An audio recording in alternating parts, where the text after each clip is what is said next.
Today's top stories. The United Nations Security Council yesterday pressed Israel to commit to a creation of an independent Palestinian state and called for urgent efforts to achieve an overall Middle East peace settlement.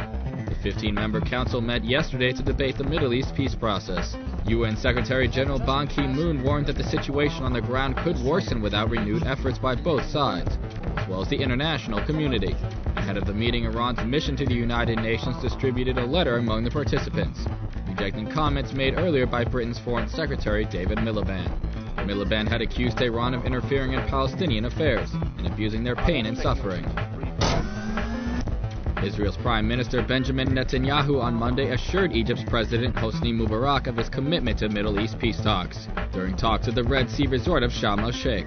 Netanyahu said, quote, "We want as soon as possible to resume the peace talks with the Palestinians, and I hope they will indeed resume in the coming weeks." Netanyahu did not publicly endorse the creation of the Palestinian state during his comments in Sharm el-Sheikh.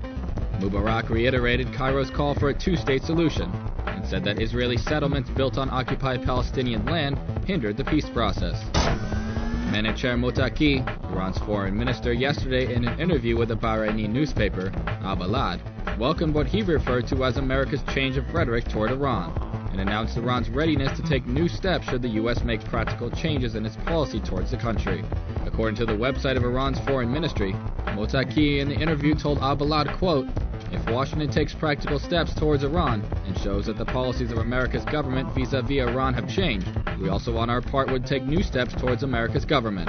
Mottaki emphasized, however, that problems cannot be solved with words alone, and for talks between Tehran and Washington, new steps must be taken. These stories and more at televisionwashington.com.